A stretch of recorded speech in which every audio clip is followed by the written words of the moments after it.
Okay, let's have a lesson on this Etude number 13 from Giuliani's Op.100. You probably have this in one of your books, so just follow the lesson for free.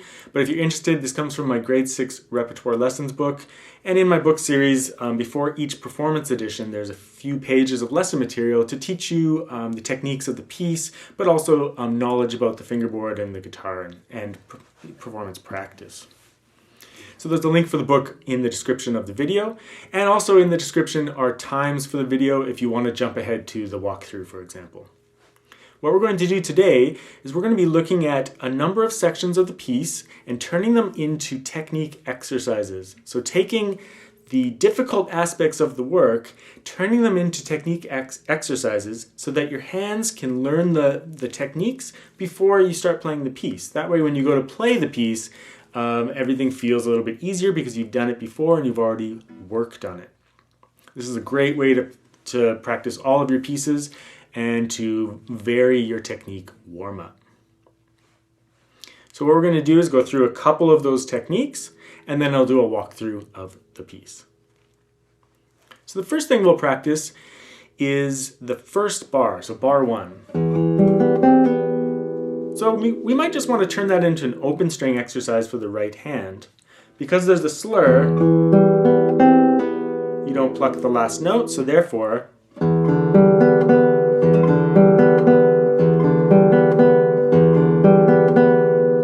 in terms of the right hand on this piece, you can do a rest stroke with the thumb a lot of the time. It depends though, like I don't always like to do that, but it is a good way to practice and build security in the right hand. So it'd be rest stroke. And if you also wanted to work on getting that accented note to come out at the top, you could do a rest stroke with the M finger. When you actually go to play the piece, you'll probably do mainly free stroke with all the fingers. Maybe on the thumb you'll do a light rest stroke that comes off the string, depending on what string you're on, but those are ways to practice. So you take that first bar and just turn it into a right hand exercise to make sure the right hand is functioning. Now, another tricky aspect of this piece are the slurs that are included along with all the arpeggios. And if I had to name a personal weakness for myself when I was performing this piece, it's the clarity of my slurs on each one. Some of them are a little bit more clear than others, so I have a little bit of work to do on those slur figures, and you might too. So one thing you can do is just break down those slurs. So the first slur, slurs are hammer-ons and pull-offs in guitar lingo, right? So the first one is the first finger. That's for bar 1 to 5. Bar 6 has a 4-3. Bar 7 has a 3 open. Bar 11 has a 4-1. So I'm just taking that one slur from the bar and turning it into a little series of exercises, right? Just repetition, repeating it 3 times. Bar 6, bar 7, 11. You know, and just prepping those slurs before you go to play them. The other thing in this piece is there's a number of barres, right? Barre chords. Or bar chords, depending on how you want to pronounce it. So in bar 15, there's a barre over the 3rd fret, 4 strings, little G major chord. In bar 23, and so when you're practicing your bars, like if you separate it from the piece, sometimes when you're practicing a piece, you're distracted by all the things you're having to do, and so your technique gets sloppy. By practicing the barres on their own, it just gives you an opportunity to remind yourself that we must have a nice straight finger that's really close to the fret. Allows you to check if anything is buzzing or muted. So that's bar 15. Bar 23 is a full bar over the 2nd fret. F major chord, F sharp major chord. Bar 28, just a little barre. Bar 56, little B7 chord. You can strum it, you can play it, however you want to practice it. Just checking each note for clarity. Bar 76 is that barre at the 12th fret. Wouldn't it be nice if you just worked out all of your barres before you practice the piece? That way when you go to play it, it's like you know what to do, right? Okay, now for the Hinge-Barre section. So the most difficult thing about this piece, and this is part of grade 6 playing, this is probably the most difficult piece we've had in all of my graded series so far. There's a pretty tricky technique here called Hinge-Barre, and if you follow the link to the actual book and the lesson post for this, I included another video on Hinge-Barres that you can check out as well, but I'll just demonstrate it here a little bit. So a Hinge-Barre is when you're fretting some of the notes with your barre, but not all of them, usually because there's an open string ringing, and then when in a bar afterwards you have to suddenly do a barre. So you wouldn't want to do this and then jump into a barre. That would be jolting. So in this piece, we want E, G, and B. So you can see I'm doing a full bar, but the only string I'm touching is the 1st string. And there's a little slur too. That's pretty tricky, but in isolation here, just doing it one note at a time,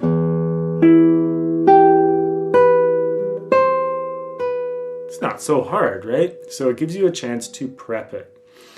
And then in the next bar, you end up pivoting. So by allowing that 1st string to ring out, pivot into a full bar at the 7th fret, pivot out,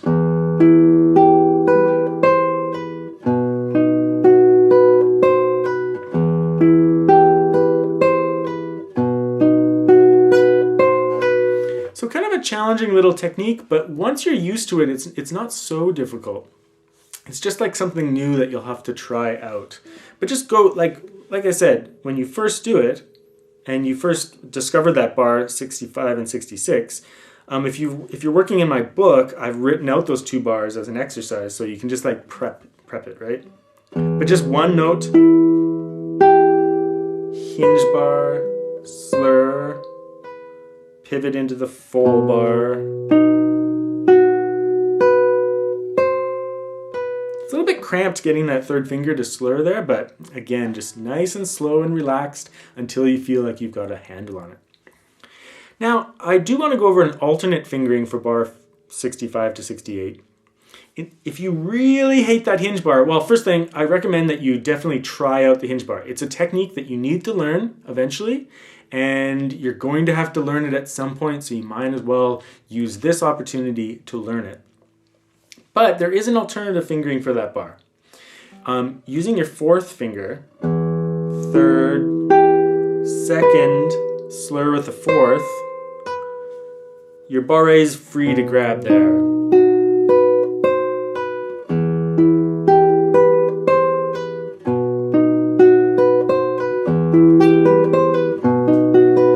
I opted not to do that because of the kind of back and forth position change makes it kind of a stressful couple of bars. Whereas if you're comfortable with the Hinge-Barre, it's fairly stable, right? It's kind of like much more secure and stable, except that you have to do the actual technique of a Hinge-Barre. So try both ways and discover the advantage, but don't give up on the Hinge-Barre too quickly because, like I said, it's a technique that you're going to want to learn, and I certainly found it the better fingering for this particular piece. Okay, let's do a walkthrough of the work. There's not too much to talk about because we just talked about the most difficult things, but we'll also be talking just a little bit about the rests in the piece. So when you start off a little bit softer. Grow a little bit more, all the way to here, and then decrescendo. And then you can start that crescendo again. So it kind of just makes those 8 bars a nice big crescendo and then quick drop off again. In bar 8, I would observe the rests. Giuliani is pretty specific in this piece about where he places rests and where he sustains notes. So if he has a rest, he's telling you to mute the note. Not in the upper voice though, you don't have to mute that B that's ringing out. We're just talking about the bass notes. So in bar 8, I put my thumb back on the string on the second beat to mute the bass string resonance. Kind of sets up the decrescendo in a way. It kind of like closes off all the sound, right? So from bar 9, starting the crescendo again.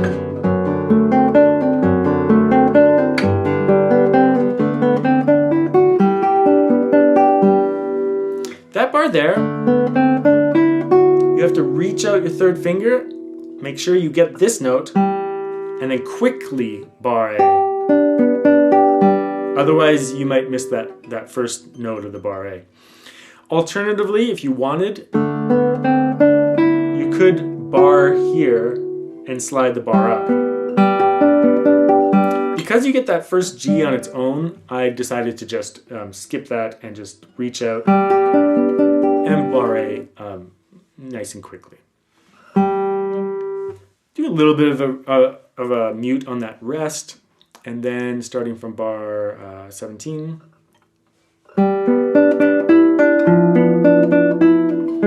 I wish there was a better fingering for this. It's not ideal to end up with the bar A note and then have your first finger here, but really there wasn't really an alternative, so you just have to make sure you try to clean that up. And as you get to more advanced levels, like grade 6 and onward, you can't always avoid these things, and you just have to clean up your technique as much as possible to make the shift not too noticeable.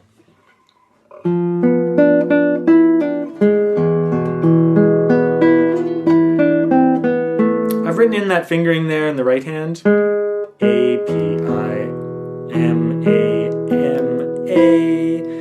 Just go over it nice and carefully.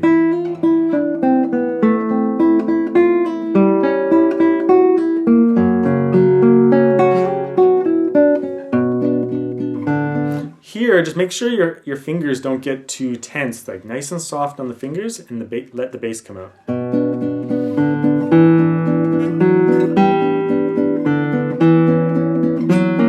This bar here, you'll have to practice a little bit.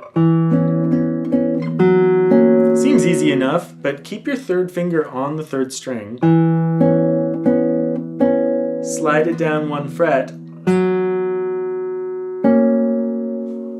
And then your second finger is available for that note.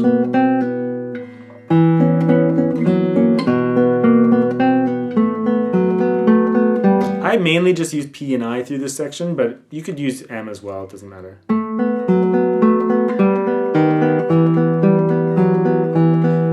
End up with 1 so that 2 can take over.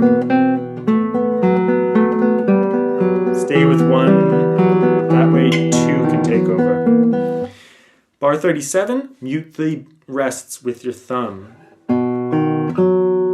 So on that second beat, put your thumb back on the 5th string to mute the sound. It will create this kind of almost unstable, unsustained section that's a little bit more tense before we start again, right?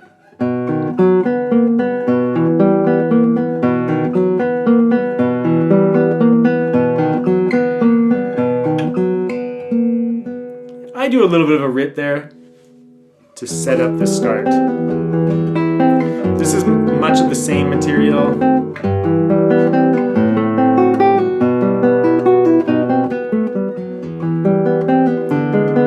Some new stuff, but none of it's too tricky.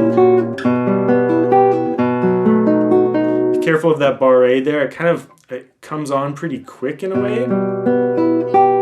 And I'm pivoting into the bar. I didn't mark it because some people will probably want to reset, but I keep my first finger on that B the whole time.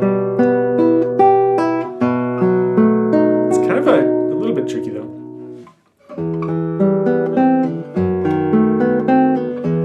Some back and forth between chords. This is a little bit of a reach, but it's pretty stable because like you lock in this chord and then you just have to reach out that first finger. It's a little bit of a stretch though.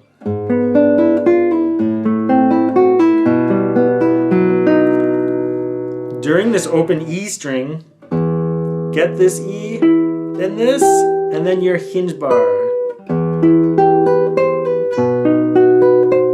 Hinge, pivot, ditch the barre, jump. And you're kind of home free. Just have to get notes one at a time. We'll talk about that in a second.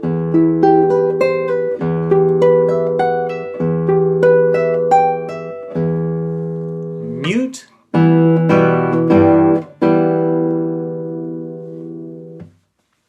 When you're playing this piece, I'm going to recommend that when you're dealing with some of the trickier chords, if a chord gives you trouble, you can practice it as block shapes. You know, like just... But the thing about this piece is that the notes really do come one at a time. So in order to be really legato and to make the playing smooth, you just need to get the next note and then leave your fingers down, right? So you finish this off, all you need to do is get this bass note, then you can get the next one, and the next one, and the next one. Same thing on some of these shifts, right? So like going into the Hinge-Barre, all you need to do is play that open string and get this note, and then all the rest of the notes. Don't feel like you have to lock in the whole chord. It's a good way to practice doing that.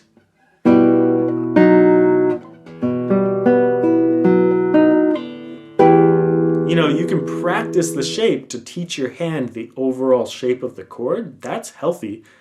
But when you're actually trying to play fast and legato, you don't have time for that. You know, you just need that one note. I almost forgot the Hinge-Barre. So one note, hinge.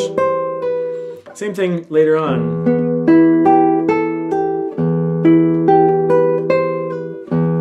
Except for the barre there, you have to get the whole chord.